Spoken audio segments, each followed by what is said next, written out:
Amen. God bless you all. Makakapo na po ang bawat isa sa pinagpalang araw. Linggo po uli sa bawat isa. Kung bago lang po kayo, kahit sa online po, you are welcome. God bless you all, mga kapatid. Isaiah chapter 6 verse 1 hanggang 5. Nabasa ko na to. Matagal ng panahon. At binabalik-balikan ko po ito kasi dito pinakita ng Panginoon, pinasilip, unang-una, kung ano ang itsura ng langit. In a vision, not in a literal. Kasi wala pang nakakakita sa langit. Meron na po bang nakakita ng langit po dito? In a literal. Kasi ito ay vision ni Isaiah. Ngayon, meron tayong papamagatan po sa paksang ito. Ang ating title ay ang panawagan ng Diyos sa tao at ang tugon ng tao. Lagi ko pong sinasabi sa inyo na sa bawat sitwasyon ng buhay natin ay merong panawagan ng Diyos. Sa pag-aaral mo, sa pagtatrabaho mo, sa pagiging pamilyadong tao mo at may asawang lalaki o babae. Ikaw, merong panawagan ng Panginoon sa atin sa lahat ng sitwasyon. Like Isaiah, he is serving the Lord. Hindi lang siya naglilingkod sa Panginoon. Tingnan niyo po ito Katulad ng mga adult, katulad ng mga estudyante, katulad ng mga kabataan, we are like Isaiah. Si Isaiah ay prophet ng Panginoon. He is serving the Lord. He is serving the kingdom of Judah. He is a prophet of the Lord and he is the prophet of Judah. Ang ibig kong sabihin, mga kapatid, naglilingkod siya sa Diyos, naglilingkod din siya sa tao. Ganito rin yung ginagawa po natin habang naglilingkod. Hindi lang tayo naglilingkod sa Diyos. Naglilingkod tayo sa bawat kapatiran. Yung mga kasama sa team. Sa multimedia. Lahat tayo ay naglilingkod sa Diyos, pangalawa sa mga tao. Para saan? Para maipalaganap yung kaligtasan, yung pag-asa, yung kinabukasan na pwede nating matamasa kung tayo ay lugmok. Ngayon, katulad ni Isaiah, mga kapatid, he serves for prophet. Hindi pala prophet. You serve for kings. Nakakatuwa po ito. Sabi dito, God called us to serve one another. Buksan nga po muna natin yung Galatians 5:13 bago tayo magsimula. Tinawag kayo upang maging malaya, ngunit huwag ninyong gamitin ang kalayaan nyo para pagbigyan ang mga pagnanasa ng laman. Sa halip, magmahalang kayo't magtulungan. Galatians chapter 5 verse 13. Na yung free will ng Panginoon na ibinigay niya sa atin para gamitin sa isang specific na gagawin habang nagpapatuloy sa buhay. Ano yun? Magmahalan tayo. Pakisabi nga sa katabi mo, magmahalan tayo. Awkward sa may mga asawa. Pero ang sinasabi dito, magmahalan as a brother. Amen?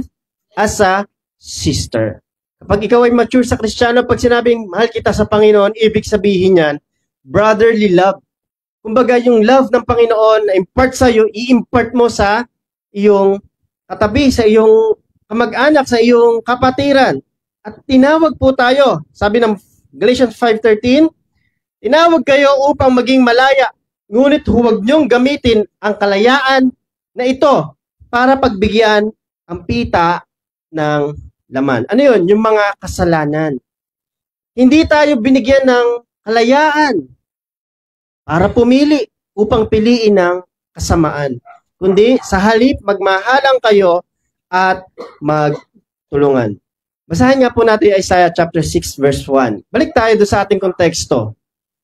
Like Isaiah, naglingkod sa Panginoon, hindi lang siya naglingkod sa Diyos, naglingkod siya sa buong bansa ng Israel, sa kingdom of Judah. At sa kanyang paglilingkod, merong nangyari. What is that? Doon sa Isaiah 6:1, sabi po dito, nung taon ng pagkamatay ni Haring Uzias. Alam niyo po ba na 4 na yung haring dumaan? 4 na yung haring pinaglingkuran ni Isaiah. And the Bible tells us na darating sa point na magiging mahaba yung paglilingkod natin. Pwede sana kung kunin na ng Diyos yung buhay natin, pero hindi. Magtatrabaho ka eh. Tama po ba? Magpapatuloy ka eh.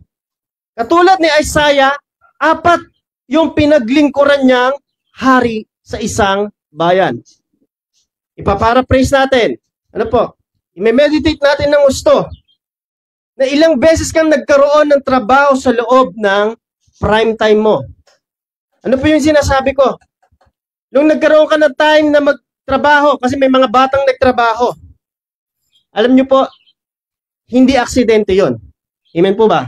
Sa mga nagtrabaho ng bata, sa mga naulila, sa mga nakatikim ng hirap, kasi hindi lahat nakatikim ng sagana. Pero lahat po pala ng yan, mga na-experience natin, kahit di pa tayo nakakilala sa Panginoon, alam ng Diyos. At ngayong habang nagpapatuloy sa Panginoon, i-count any struggles, any sacrifices tulad ni Isaiah. Kasi namatayan siya ng kanyang bossing. Alam niyo po ba yun? Kumbaga, meron siyang, hinihintay na magkuman sa kanya. O kaya naman meron siyang hinihintay na magsabi sa kanya, Prophet, o kaya pastor, ano po ba gagawin ko? Siya yung magsasabi. At sa pagbaba ng batas ng hari, doon sila pinagpapala kasi merong spiritual leader. Kaso, ang problema dito, namatay yung hari.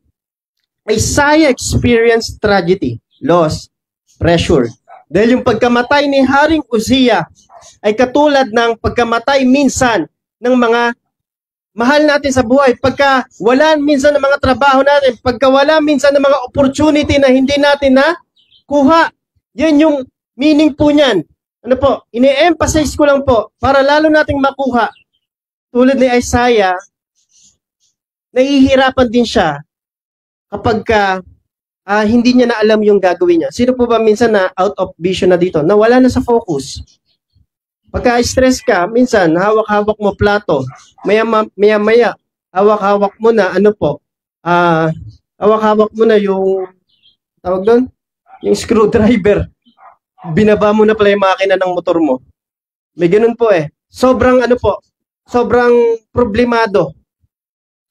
Meron akong kilala. Hindi ko kilala. Yung pamilya ko nung si mama ko ay habang college po ako nagre-review ako kasi pagka-college na, sa mga nakapag-college saka na gusto makapag-college, lagi nyo siseryosohin. Kasi pag dumating na yung point na mababagsak ka, sobrang sakit sa magulang po niyan at sa mga nagpapaaral. Ngayon, tinatry ko na maging okay sa harapan ng nanay ko. Kaso wala si mama. Nandun po siya sa hospital. Hindi pa siya umuwi, 2 linggo na. Wala kaming baon, kaya ang ginagawa namin, gagapas kami ni Kuya Philip. Kaya nga po may malaki akong peklat sa palad kasi nagapas ko yung sarili ko bago ako pumasok sa kakamadali ko Tapos pag uwi namin, hindi ako umuwi sa bahay. Umuwi muna ako kay Ate May, sa ate ko. Dumating sa point na nasa kami? Nasa tig-iisang eskwelahan, may nag-chat sa amin. May nag-text sa amin, hindi pa uso pa pala chat nun.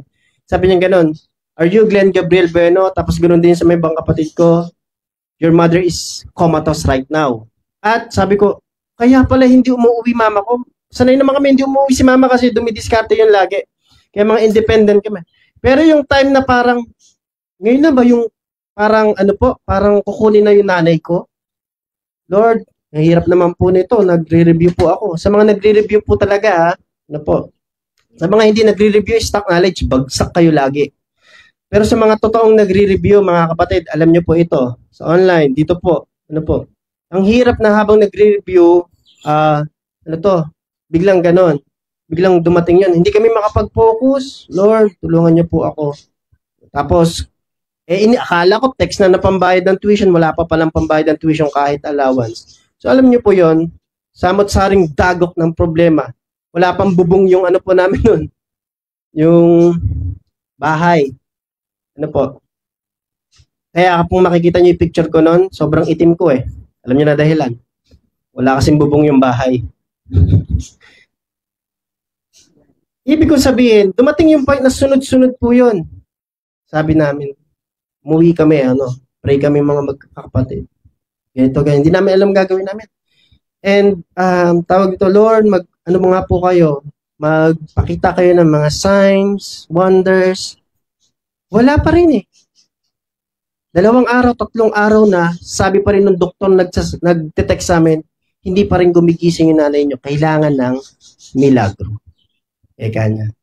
Kaya sabi namin, ito na yata yung grade 4 kami, ako noon, college na ako nito, ang haba na ng panahon. Tama po ba? Kristiyano na kami. At sabi ko, Lord, bahala na po kayo. Ganito, ganyan. Ganun po kami ng bata kami. At dumating yung point na hanggang ngayon, buhay pa rin naman si Mother. Amen po ba? Ang gusto ko lang sabihin dito, hindi lang ikaw yung nakakaranas ng pag-iyak. At hindi lang ikaw yung nakakaranas ng problema. At sa lahat ng problema mo, hindi laging ang sisi doon sa problema at sa nag-tempt sa'yo. Minsan, ang problema, tayo kung paano natin i-handle. Tama po ba? Merong tinatawag na victim mentality. Merong tinatawag na parang, alam niyo po yon, ito na nga yung, ganito na nga yung kalalagayan ko, ganyan ka pa. Ito yung narinig ko mga kapatid. Kung nabuhay at namulat kang mahirap, pag namatay kang mahirap, kasalanan mo na yun. Nandiyan pa po ba kayo? Kung nagdurusa ka dahil sa mga ginawa mo noon, hindi kasalanan ng nasa paligid mo yun. Practically speaking, marami tayong pagkakamali. Pero sa kalooban at habag ng Panginoon, inaakay pa rin niya tayo. Alam niyo yung blaming mentality o tawag dito? May tawag po dun eh. Nasisisihin mo lahat. Ganyan po ako nung araw. Kasi ganito ka. Kasi kuya, ganito ka. Pero sa haba ng paglilingkod ko, natutunan ko. Nakasama ko yung asawa ko. Mahal, huwag ka kasing nagaganto. Ay, oo nga, no? Praise God. Kaya, habang nagpapatuloy tayo, hindi naman tinago ng Diyos na may problema at temptation eh. Tulad ni Isaiah, anong ginawa niya?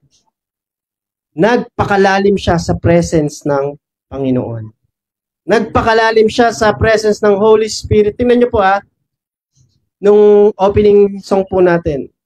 Ano yung kanta natin? Spiritu. Alam niyo po ba yon?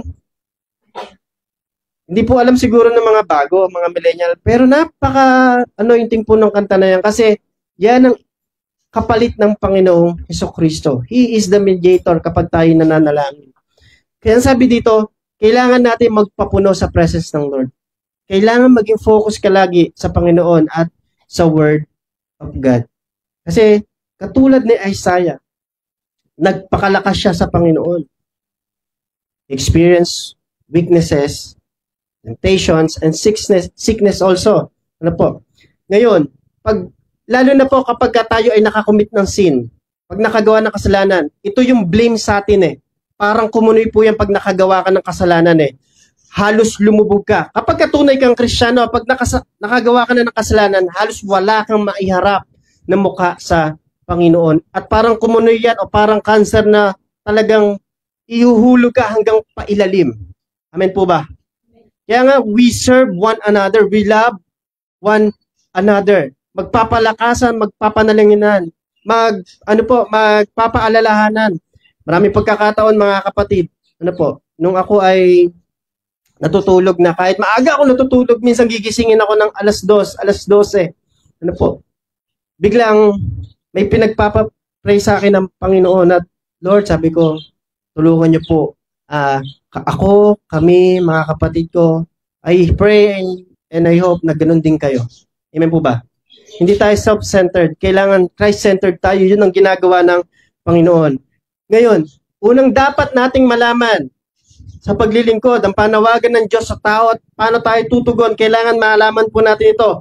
Number 1, God is always there for His faithful servant.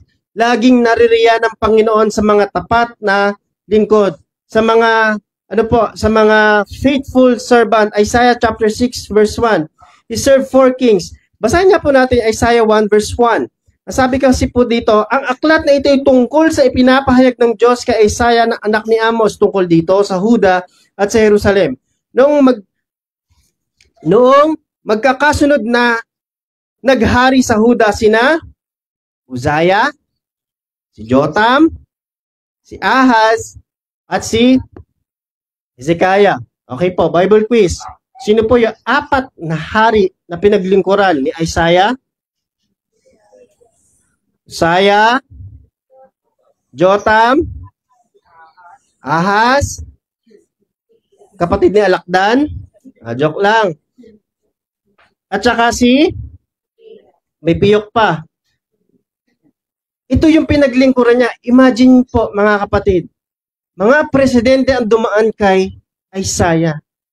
At dumating sa point na ito yung transition na namatayan. Minsan 'di ba pag transition mahirap? Ano ibig ko sabihin? Pagka magi-grade 6 ka, papunta ka ng grade 7.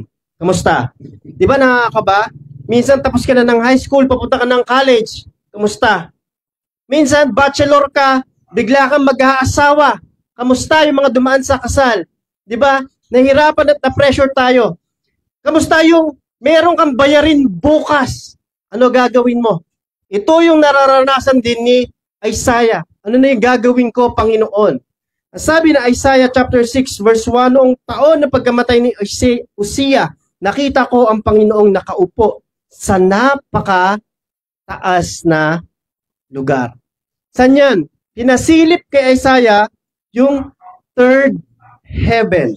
Ganun po kalayo ang third heaven, mga kapatid. Sobrang layo. Alam niyo po ba yung second heaven? Number 1, atmospheric heaven. Nakikita niyo po diyan sa ulap. Second heaven, hindi na po nakikita ng malapitan ng ating mata. Kailangan na ng maraming teknolohiya. At wala pang 1/4 ang natutuklasan ng NASA. Kaya po, tinigil po yan. Tinigil kasi sobrang nakakatakot na po ang itsura ng langit. Ganon din sa karagatan. Para lang pakita po ng Panginoon sa mga tapat na lingkod niya, yung langit na hindi pa nakikita ng kahit na sino, in a vision po kay Isaiah, ano nakita niya? Mga anghel, mga kerubin, mga serapim, at ang itsura, mga kakaiba. Ano yun? Merong mga pakpak na 6. Merong mga itsura na 4. Ano yun? Mukhang toro, mukhang leon, mukhang agila, at saka mukhang tao. Tingnan nyo nga yung katabi nyo. O, di ba? Hindi yan yun. Sinasabi dito, pinakita sa kanya yung mga kakaibang nilalang. Gusto ba makakita ng kakaibang nilalang? Ako, excited ako. Kung mapupunta ako sa langit, ano itsura ng anghel na pinakita kay Ezekiel na punong-puno ng mata yung spear. Tapos may pakpak. Ito, yung paa ng ox. Tapos tinatak. May mga significant. Panoorin nyo lang po yung vlog. Di kasi nanonood ng vlog eh. Ang dami po nun eh. Ngayon, ang gusto ko lang sabihin dito mga kapatid, ang Panginoon laging nasa mga nagtitiwala sa Kanya. Laging mga nasa tapat sa Kanya. He serves 4 kings of Judah. Uzziah, Jotham, Ahaz, and Hezekiah. Pakisabi nga, tiwala. Tiwala. Pakisabi rin po, tapat. Yan ang kailangan natin sa paglilingkod. Pagtitiwala sa Diyos at pag pinagkatiwalaan tayo ng Diyos, maging tapat tayo kung ano yung meron sa atin. Ano po yun? Pinagkatiwalaan ka ng partner mo, ng Diyos, ng asawa mo. Maging tapat ka sa asawa mo. Pinagkatiwalaan ka sa work, sa income. Maging tapat ka sa work at income mo. Pinagkatiwalaan kang makapag-aral. Magkaroon ng baon. Magkaroon ng chance na makapag high school, college, ano po, i-grab po natin yung opportunity at maging tapat po tayo dyan. Amen po ba? Nilipas ang panahon at huwag maging regret sa atin ang mga bagay na yan. Kung pinagpala tayo at pinagkatiwalaan tayo ng mga kayamanan kasi maraming mga may mana dito. Nandiyan pa po ba kayo? Marami ako kilala, napakayaman, napakaraming lupa at napakaraming pera. Pero sa isang iglap, ubos. Dahil sa sugal, kailangan maging tapat tayo kung ano yung pinagkatiwala sa atin ng Panginoon.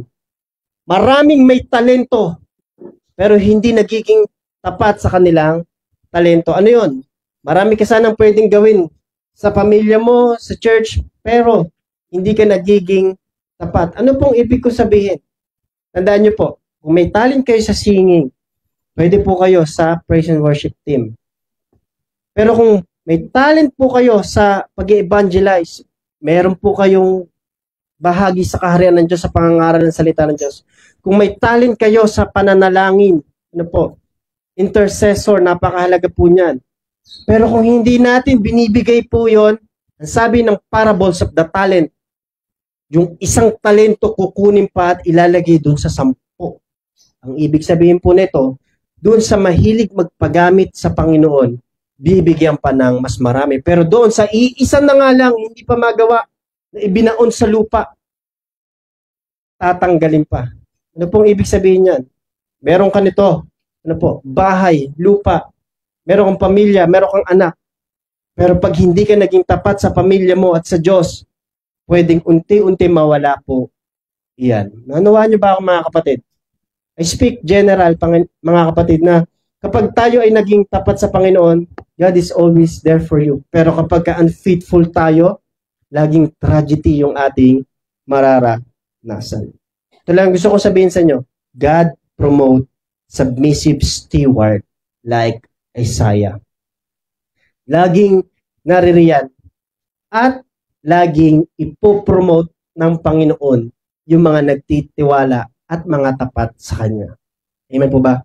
Hindi lang basta nagtitiwala. Kasi may mga ganitong Kristiyano na pag may problema lang, sakalang lalapit sa Panginoon, sakalang magtitiwala.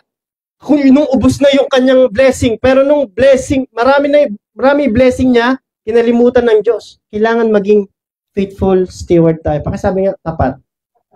Kasi ang tapat na tao, baliktarin mo pa rin yan, tapat pa rin po yan. Spelling ng tapat, tapat pa rin po yan.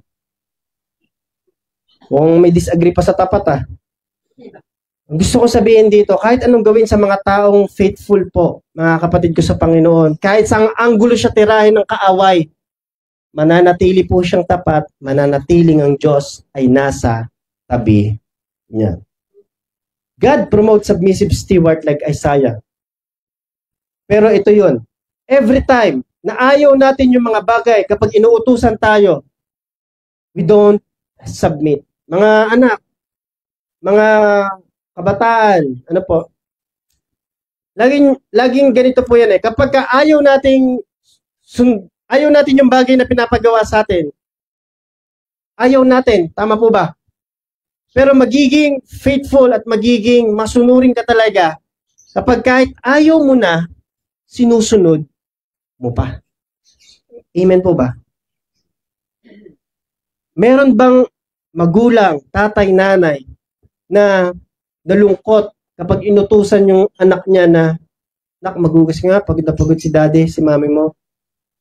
Di ba? Meron bang nasayahan na pinagdabugan sila?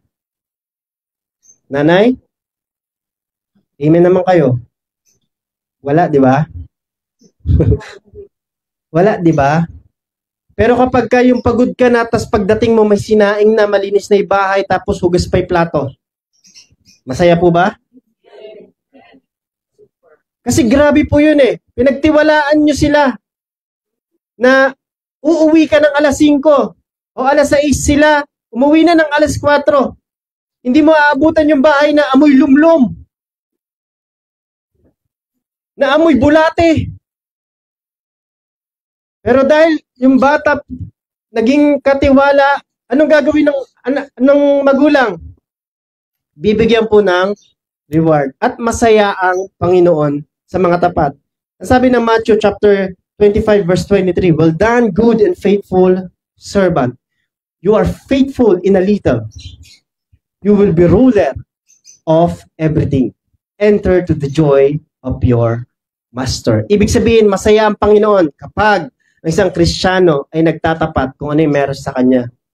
Babae, lalaki, estudyante, kabataan, young professional, mga magulang, kung ano yung meron sa atin at pinagtatapatan natin, napakasaya po ng Panginoong Jesus mismo dyan. Kasi sabi niya doon, ikaw tapat na lingkod, mabuti na alipin. Pinagkatiwalaan ka sa maliit, pinagtapatan mo. Ngayon, bibigyan ka ng mas malaki. pumasok ka sa kagalakan ng iyong amo. Yun ang sabi ng Panginoong Jesus. Ano pong ibig sabihin niyan? Kung meron kang trabaho ngayon at nagtsatsaga ka, na maliit na salary, tapos binibigyan mo ng oras ng Diyos ang pamilya mo. It is balance, mga kapatid, pag Kristiyano na tayo. Ano po? Ang Diyos, darating yung time na ipopromote ka ng Panginoon. Sa ngayon, di mo makita, pero ipopromote ka ng Panginoon. Amen?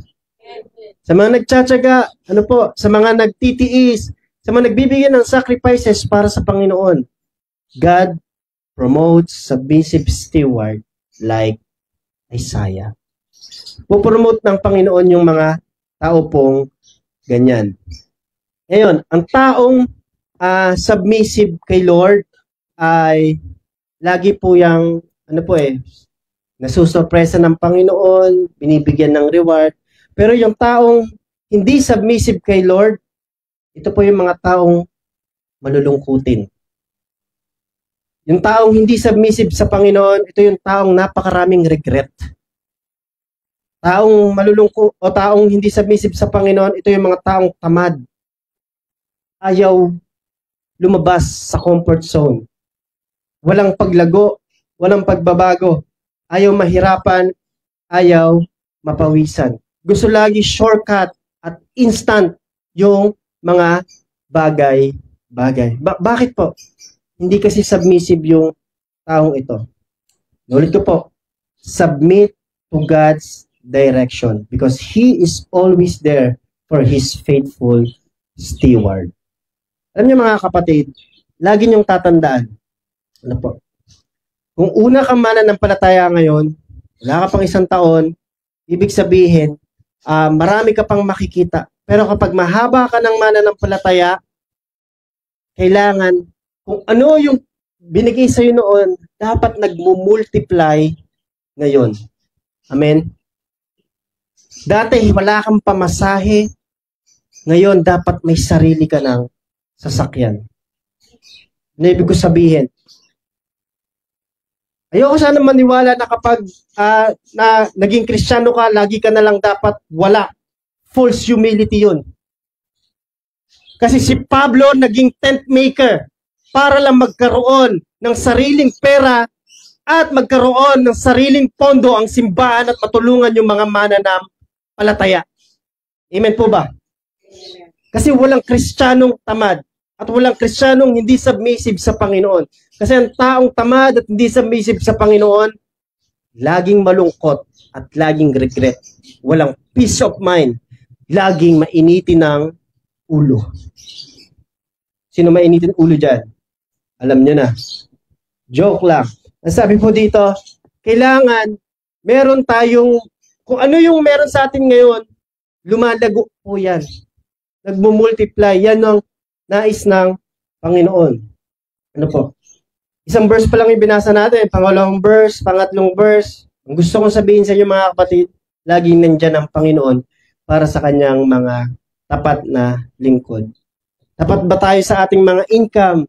Tapat ba tayo sa ating mga talents? Tapat ba tayo sa oras pag nagwo-work tayo? Hindi ka ba nagsisinungaling? Hindi ka pa gumagawa ng, alam niyo po yun? Yung hindi ka naman doktor pero nagdodoktor ka sa trabaho. Yung in and out mo, marami pong ganyan eh. Ibig ko lang sabihin, kailangan maging tapat tayo hanggang sa mga trabaho natin. Yan ang sabi ng Ephesians. At kung ano yung meron sa atin, ay pagpapalain ng Panginoon. Malalaman niyo po, mga kapatid ko sa Panginoon, kapag nagtapat tayo sa Panginoon. Lagi ko lang gustong sabihin sa inyo, mga kapatid, na kapag patuloy tayo nagtiwala sa Diyos, yung complaint, pinalitan natin ng tiwala. Yung laziness, pinalitan natin ng hardworking. Yung fear, pinalitan po natin ng faith. Tutulungan tayo ng Panginoon. Amen? Nung si Isaiah namatay yung kanyang leader, namatay yung isa sa pinakamahalaga sa paglilingkod na niya. Sabi niya, kung ipaparaphrase natin, ano na yung gagawin ko? Kasi biglang pinakita ng Panginoon yung, yung langit eh. Amen po ba? Wala na po tayong nabasa na sinabi ni Isaiah, Lord, hirap na hirap ako. Pero biglang pinakita ng Panginoon kay Isaiah yung throne room heaven. Hindi pa po yun yung langit. Gusali lang yun na maliit na parte sa kalangitan. Pinakita agad. Ibig sabihin, kapag dumadating tayo sa matinding problema, kapag tapat ka sa Diyos, tapat ka sa ministry mo, tapat ka sa mga talents mo, biglang darating yung blessing ng Panginoon. Biglang darating yung mga hindi mo inaasahan na makakapag-okay sa'yo. Amen po ba? Yung ilalapit ka, papalapit sa Panginoon. Maraming blessing na akala natin blessing pero lumalayo pala tayo sa Diyos. Ito yung sign kung talagang kay Lord dyan, mapapalapit ka sa Panginoon. Tulad ng Isaiah, biglang dumating yung dagok ng buhay. Biglang nag-appear yung throne room heaven. Habang pinag-aaralan ko po ito, Lord, sabi ko, kilusin niyo nga po yung aking mga kapatid ko. Lagi ko nang sinasabi ito. Na sa tuwing inaalala ko yung kabutihan ng Diyos, sabi ng awit, count your blessing, name them one by one. Nung bumabiyahe po ako sa Bulacan, alam niyo po, lagi ako tumatawag kay Risa, mahal, pray mo ako. Di ko sinasabi sa kanya, pero kulang na po talaga yung pera ko. Kakain pa ako ng 2 beses, umagaan at tanghalian pa uwi dito sa La Union. At alam niyo po, ang gagawin ko, best friend ko yung turon. Kaya sobrang lungkot ko pagka nakita ko yung Alphamart, bakante yung turon. Doon po sa Cabanatuan. Tapos, pagmuya ako ng turon, lasang tilapia. At habang kinakain ko, umiiyak ako. Sabi ko, turon na nga, lasa pang tilapia. Pero sabi ko, Lord, darating yung point at time. Sabi ko sa aking sarili, darating yung sa paglilingkod ko sa Panginoon na maipapatotoo ko na ngayon turon yung kinakain ko. At sa susunod na panahon na paglilingkod ko, hindi lang turon yung kakainin ko. Magsasawa ako sa lahat ng pagkain. Diyan pa po ba kayo? Sabi ko sa sarili ko po, mahal, andito na ako, Pangasinan. Kamusta yung pinabili ko? Andito yung Joy. Di pa po kasi uso yung timplahan ng Joy dito noon eh. Doon pa ako umaangkat sa Bulacan eh. Tapos ibebenta ko sa mga miyembro. May dala pa ako mga chicharon, gulay, pastillas. Tapos sasabihin, Pastor, wala pa kayong pasalubong. Pero hindi ko naman pwedeng sabihin na turon nga kinain ko kanina. No. Lagi ko sinasabi, mabuti ang Panginoon. Kung ngayon nakakaranas kayo ng pagsubok, magiging maayos siya pag nagtapat tayo sa Panginoon. Dalawa lang yan. Kung dumadaan ka sa pagsubok, pwede mong sisihin ng Diyos at ang nasa paligid mo at magreklamo. Pero yung other side, pwede kang magtiwala at magpatuloy at maging katiwala ng Panginoon. You know what is my prayer?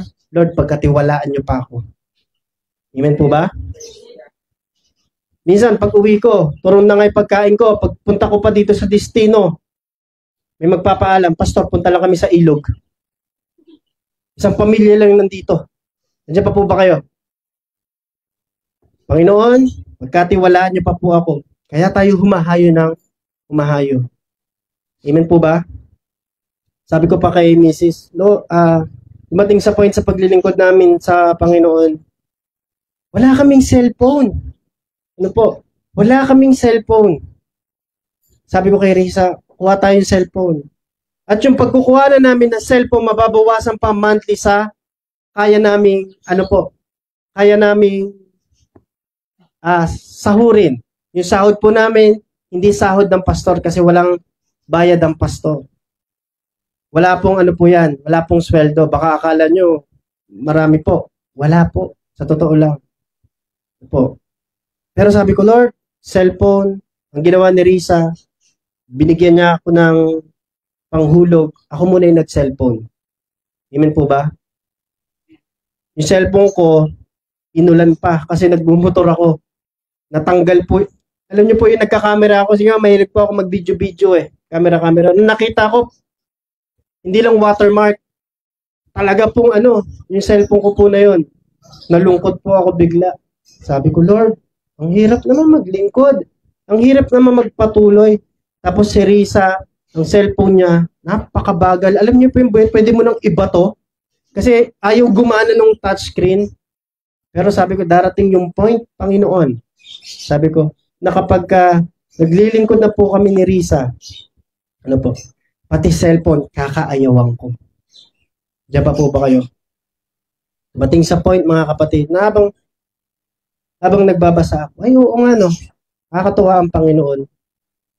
Hindi lang tig 6K na cellphone ang binigay sa akin ng Panginoon. Tig 35K na cellphone. Kaya po tayo may camera, vlogging. Amen po ba? Lord, sabi ko, kung magkakaroon ako ng ganitong mga bagay, wala akong ibang gagawin kundi maparangalan kayo. Dumating sa point, mga kapatid, naglalakad din ako dito. Habang nag-iikot-ikot kami dito, mga kapatid, katirikan ng araw. Sabi ko kay Risa, pwede bang alam niyo po yun, salabay?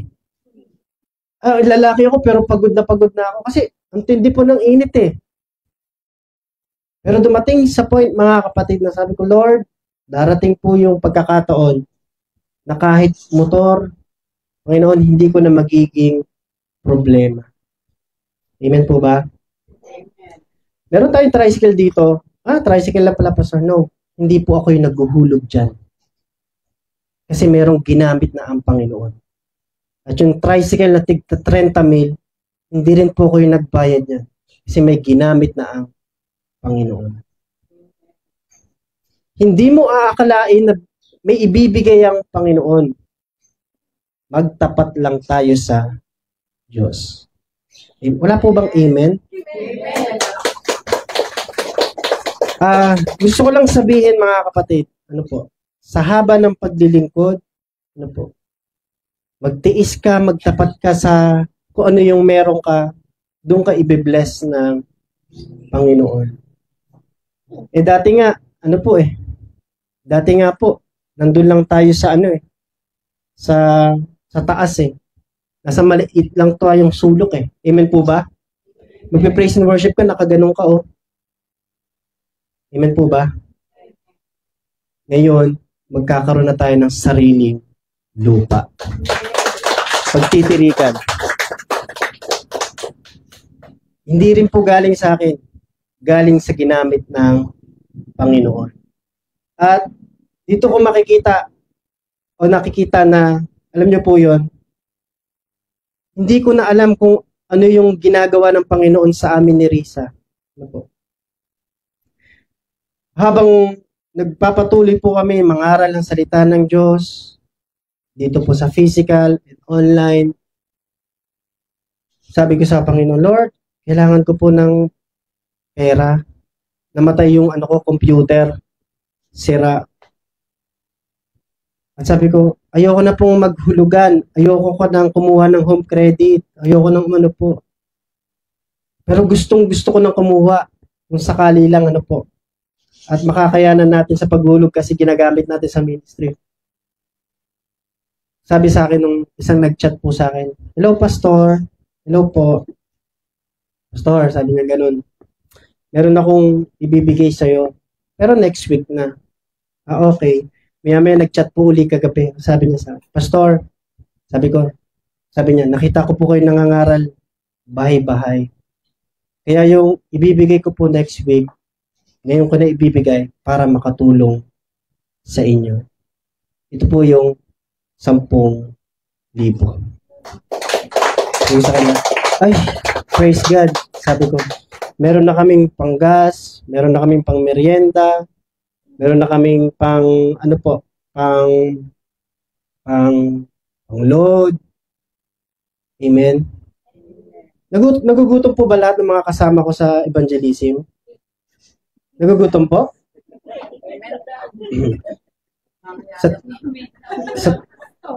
Sa tingin ko lang po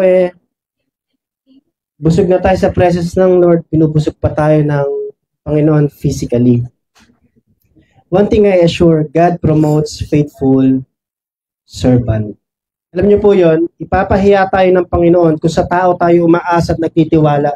Kung sa tao tayo na humahanap ng mga bagay na hindi nagbibigay si sister, si brother, hindi nagbibigay si pastor, kailangan mong magtiwala at maging tapat sa Panginoon. Saka kanya bibigyan ng mga bagay na magiging kagamit-gamit sa paglilingkod mo. Number 2, God curse arrogant people. Ano yung mga mga pagyayabang ng tao? Ito yung mga bagay po na yan.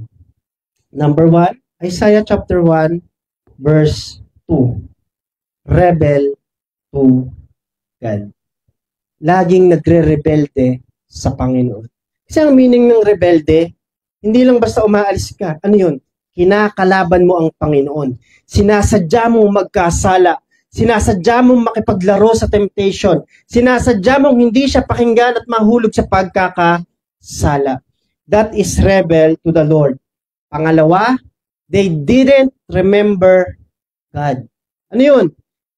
Hindi na nila sinusunod ng Diyos, kinalimutan pa po nila. Mga kapatid, wag tayong magre-rebelde sa Panginoon. Wag tayong magbibigay ng laban sa Diyos. Ang sabi ng Bible, para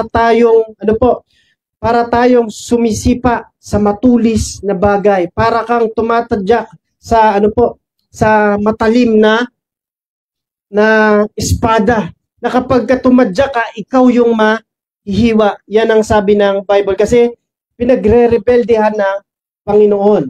They didn't remember. Sabi ng Isaiah, buti pa yung baka, buti pa yung mga hayop na aalala ako. Pero yung Israel, hindi ako naaalala. Isaiah chapter 1 o 2 verse 3 hanggang 4. Sorry, Isaiah 1, 2, 3, and 4. Sabi po dyan, buti pa yung baka, mga hayop, naaalala ako. Pero yung Israel, hindi ako naaalala. Ano ibig sabihin yan? Kahit daw po yung aso, alam kung sino yung manlilikha. Amen po ba? Pansin nyo, kahit nasa church tayo, ang daming mga aso dito. Complete attendance. Amen po ba? Ikaw, minsan ka lang makabuo sa isang buwan. Sila kahit walang ligo nandyan. Ang baho. Ano po? Dito ka lang ba makakita niyan? Hindi. Kahit sa mega church, may mga aso. Naka-diaper nga lang. Dito mga mga hoodlum. Pag dumaan, parang may 40 kambing. Sobrang ang ibig kong sabihin dito, kahit yung mga hayop po, kung makakapagsalita sila, ang sabi ng Isaiah, alam nila kung sino yung manlilikha. Pero yung Israel, sobra po ang pagre-rebelde sa Panginoon. Pangatlo, mga nagseserbisyo sa Panginoon, pero mga masasama. Isaiah chapter 1 verse 13. Kayo ay naglilingkod sa akin, pero punong-puno kayo ng kasalanan sa pamumuhay. Mga carnal Christians. Sabi dito, God curse arrogant people. Sa anong kaparaanan? Kapag tayo ay namumuhay sa mga makamundong pagkakasala. Isaiah chapter 1 verse 23. Ano po yan?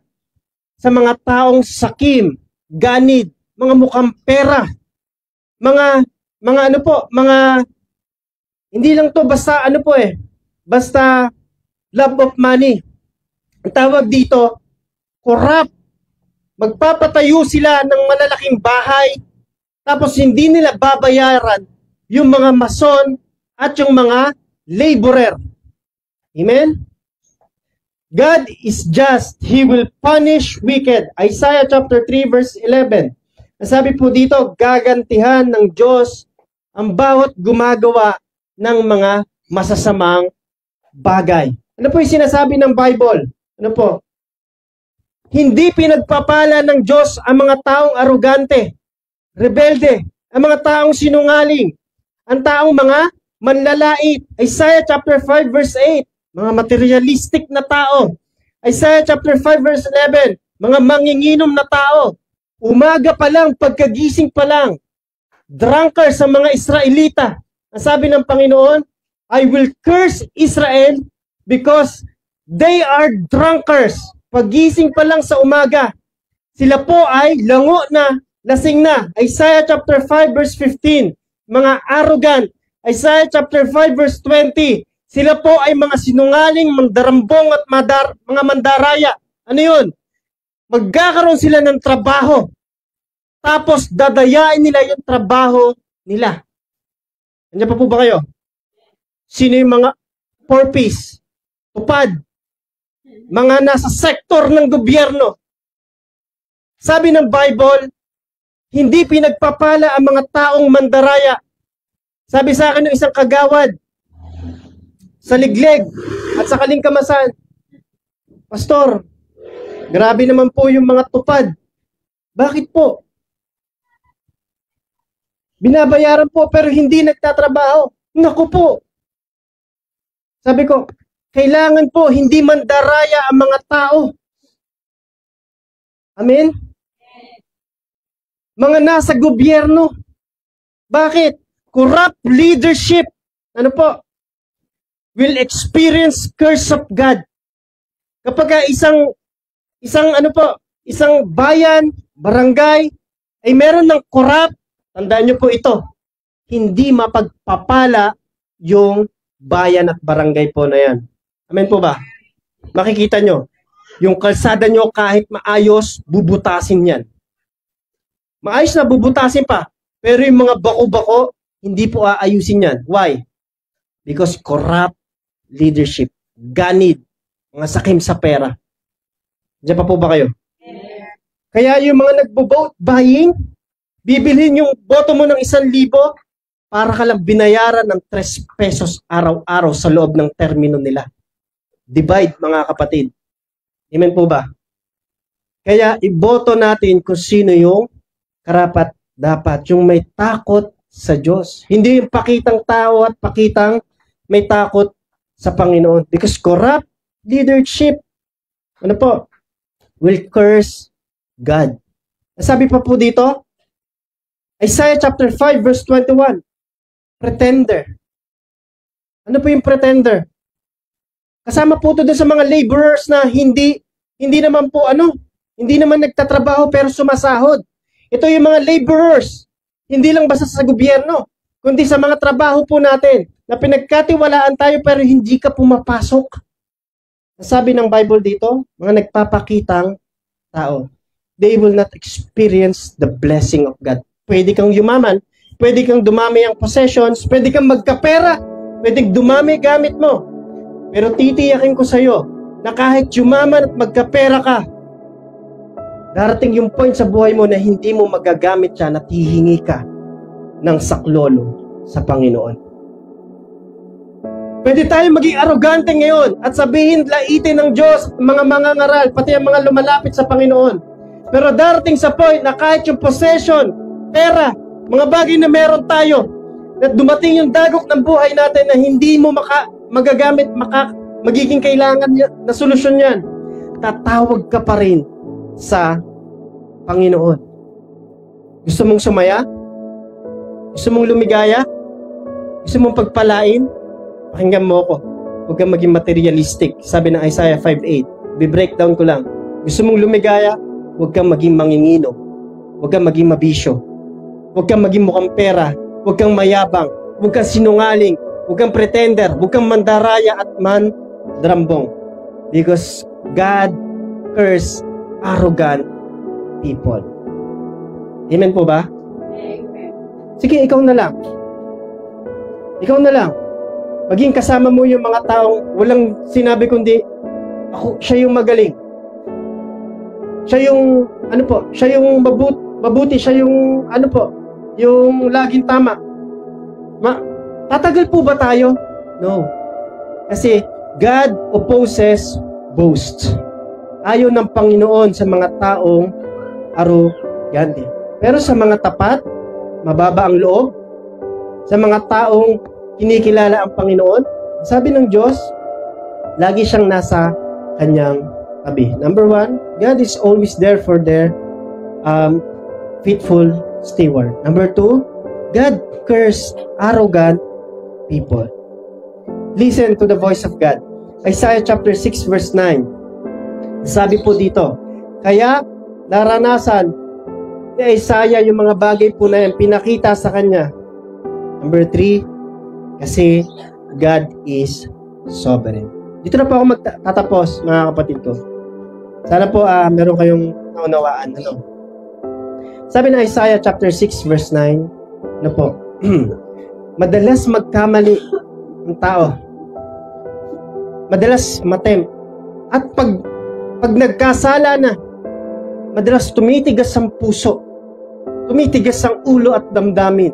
Kaya ang sabi ng Isaiah chapter 6 verse 9, sinabi niya, umalis ka at sabihin mo sa mga mamamayan ng Israel, makinig man kayo ng makinig, ay hindi rin kayo makakaunawa. Tumingin man kayo ng tumingin, hindi rin kayo makakakita. Kasi why? Punong-puno ng pagmamataas ang puso nito. Kapag isang tao, hindi pinapakinggan yung lumalabas sa bibig ng mga preacher, spiritual leader.